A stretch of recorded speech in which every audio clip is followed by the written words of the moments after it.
Hi, I'm Mattias Halloran from St. Paul Academy. Imagine you've just suffered a devastating condition, yet doctors tell you that there's really no hope for treatment. This is the story experienced by millions of hemorrhagic stroke patients annually. In one sentence, my research aimed to develop a new way to deliver a promising drug currently limited by a serious administration timing problem, which I'll get to a little bit later, thus paving a path towards the first ever treatments for these patients. Okay, well, what is ICH and hemorrhagic stroke in the first place? Hemorrhagic stroke, specifically intracerebral hemorrhage, or ICH, is a condition described by hemorrhaging, or basically bleeding, right into the brain. What's particularly dangerous about ICH is that the blood in the brain starts to break down over time into toxic molecules, one of which is called hemin. In healthy blood, hemin is bound to hemoglobin and helps carry oxygen all around our body. However, after a hemorrhage, red blood cell breakdown and oxygenation generate free hemin.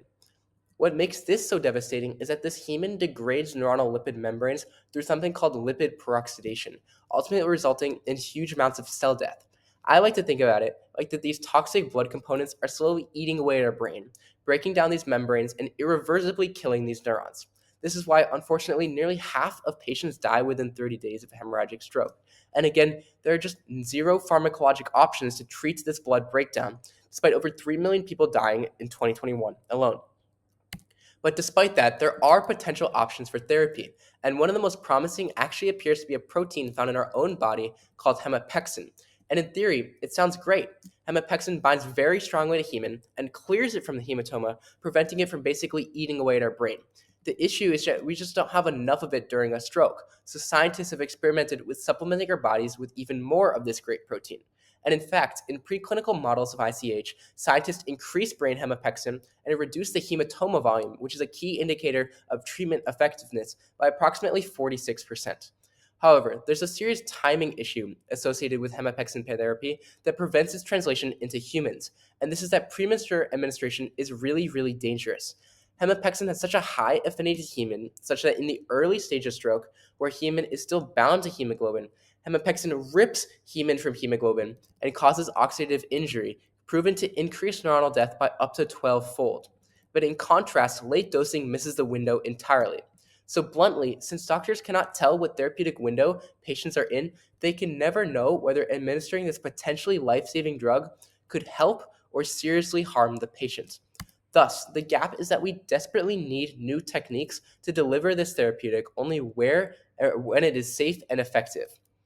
I approach this drug delivery problem through the lens of targeted nanoparticle delivery, where cargo is encapsulated inside small lipid bubbles called lipid nanoparticles. Importantly, to deliver this hemopexin only in where and when it's safe, which is targeted delivery, I looked at the toxic hemin molecule itself. So, remember how hemin degrades lipid membranes, for example, in neurons, and this is what makes this condition so deadly. Well, what if we basically exploit this membrane degradation property of hemin to then degrade the lipid membrane of the lipid nanoparticle itself? So the goal is that the nanoparticle would remain stable in these physiological environments and in the early stage of stroke where this treatment would actually harm the patient, but then as soon as hemin enters the picture, it releases its therapeutic exactly where, but more importantly when, it's safe to do so. So what makes hemin such a great trigger is that it is the exact molecule hemopexin, or the cargo, is designed to neutralize. So as hemin levels rise and therapy becomes more helpful rather than harmful, it automatically triggers release at exactly the right time. So to build these nanoparticles, I used ethanol injection, which is a common method for preparing liposomal nanoparticles. The lipids are dissolved in high purity ethanol and injected with a syringe into an aqueous buffer containing the cargo, in my case, a pink dye called SRB. The nanoparticles form spontaneously, encapsulating the dye, allowing me to detect whether they've been burst open by observing an increase in fluorescence readings. To enable release only in conditions high in hemin, I utilized two strategies. I first incorporated polyunsaturated fatty acids, or PUFAs, into the membrane composition.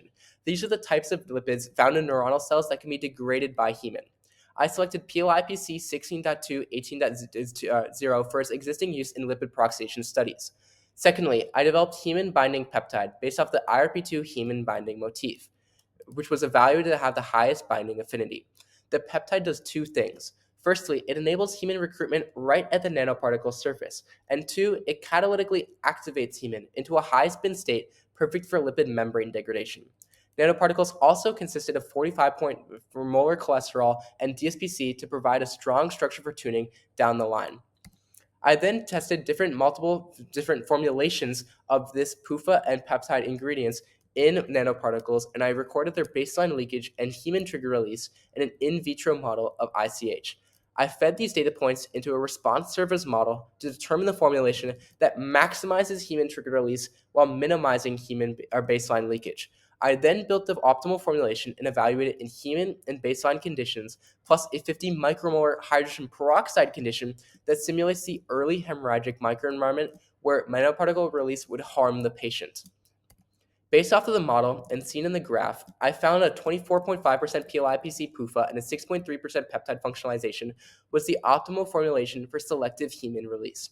The model demonstrated an R-squared value of 0.856, which indicates it's a pretty strong predictor of the optimal formulation based off the data it was fed.